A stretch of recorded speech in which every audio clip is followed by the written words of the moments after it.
je suis très content de vous retrouver pour le coup de cœur de la semaine parce que justement, ça a été pas facile pour moi de choisir ce que j'allais partager avec vous. Bon, on aura le temps de reparler des autres, hein, mais pour ceux qui ont assisté au petit déjeuner de la semaine dernière, eh bien, vous allez retrouver un titre dont j'ai déjà parlé.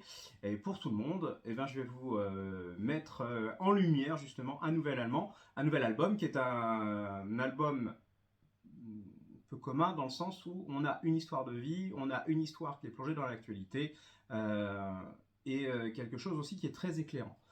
Alors, très éclairant, pourquoi? Eh bien, je vais vous le faire découvrir. Donc cet album, c'est Dissident Club. Alors, Dissident Club, chez Glénat, il faut savoir qu'avant tout, c'est une histoire vraie. C'est l'histoire d'un homme, Taha Siddiqui, qui est un journaliste pakistanais qui vit actuellement en exil en France, à Paris. Alors, pour la petite histoire aussi, et là je vous laisserai aller voir, mais le Dissident Club, justement, existe.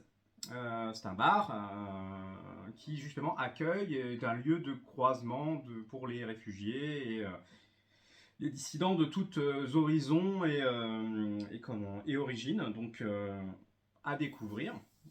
Et justement, donc, pourquoi parler du Dissident Club, etc. Donc vous l'aurez compris, c'est l'histoire de Taha Siddiqui, un journaliste pakistanais qui vit exilé en France. Euh, et là, vous dites tout de suite, bon, allez, ok, on va découvrir pourquoi il est exilé, ce qui se passe au Pakistan de nos jours. Alors, oui, mais pas que. Ça va même beaucoup, beaucoup, beaucoup plus loin. Et c'est là que ça devient très intéressant. Parce que pour raconter cette histoire, pour raconter le moment où on en est là précisément, l'auteur a décidé de repartir dans sa propre enfance, en allant jusqu'à ses propres parents. J'explique. Euh, Taha Siddiqui a justement a été dissident parce que au Pakistan, il se battait pour la liberté d'expression et ça lui a valu de manquer de se faire tuer tout simplement, enlever, kidnapper, tout ce que vous voulez. Donc il a fallu faire un choix pour son propre bien et sa famille, mais ne voulant pas sacrifier sa liberté d'expression, il a décidé de partir. À travers cette bande dessinée, je pense que l'une des volontés, c'est justement de faire découvrir comment on en arrive là. C'est-à-dire comment quelqu'un, déjà peut se retrouver dans sa situation, hein, les engagements pris, mais plus loin aussi, comment aussi on peut tomber dans l'engrenage de la radicalisation. Ce qui est intéressant aussi, c'est que, bon là forcément, on parle Pakistan, on parle de la religion musulmane, mais le procédé en fait s'élargit à tout. Donc en gros, qu'est-ce qu'on a? Eh bien, il a décidé de repartir à ses origines, c'est-à-dire ses parents, qui il y a une trentaine d'années, quittent le Pakistan pour aller vivre en Arabie Saoudite. Jusque-là, petite famille, tout ce qui est le plus normal, rien d'exceptionnel, sa propre vie, ses propres croyances, mais rien extravagant, rien de radical, si je peux me permettre d'utiliser le terme. Et puis le temps passe, arrive, puis son frère, puis petit à petit, la dimension religieuse prend plus d'importance. Jusque-là, pourquoi pas, pas de souci. Mais jusqu'à ce que certaines personnes commencent à mettre dans la tête certaines lectures, certaines façons de penser, que les parents s'approprient et bien sûr retransmettent aux enfants. Le rôle de l'éducation, transmission, qui commence à avoir un rôle malheureusement un peu dur. Alors ce qui est intéressant, c'est de voir de quelle façon justement ça va se modifier petit à petit dans la famille. Et des enfants qui, eux, n'ont pas forcément le recul pour permettre de comprendre ça. Eux, ils ingurgitent, ce sont des éponges. Les parents, quant à eux, ne s'aperçoivent pas au final dans quoi ils tombent petit à petit. Et on va suivre ce parcours. Et la façon dont Taha va grandir au milieu de tout ça, au milieu des bouleversements nationaux, internationaux, la religion qui prend plus de poids. Et puis, ce qui va le permettre de se construire. Puisque petit à petit, voilà, les choses évoluent. Il grandit, on lui donne des règles à suivre, mais ça reste un individu. Il est parfois mis devant des contradictions qui lui pèsent, qui l'interrogent et qui vont commencer à prendre une autre tournure au moment où il va commencer à avoir un certain âge, à intégrer l'université. Et là, l'ouverture sur un autre monde peut-être commence à poser quelques questions. Sans vous raconter tout ce qui va se passer, parce que ça, faut le lire pour comprendre, c'est ce mécanisme que vous allez découvrir. Un double mécanisme, l'histoire de Taha, l'histoire dans laquelle il a été fondé, forgé, et puis ce contre quoi, au final, il s'est mis en place.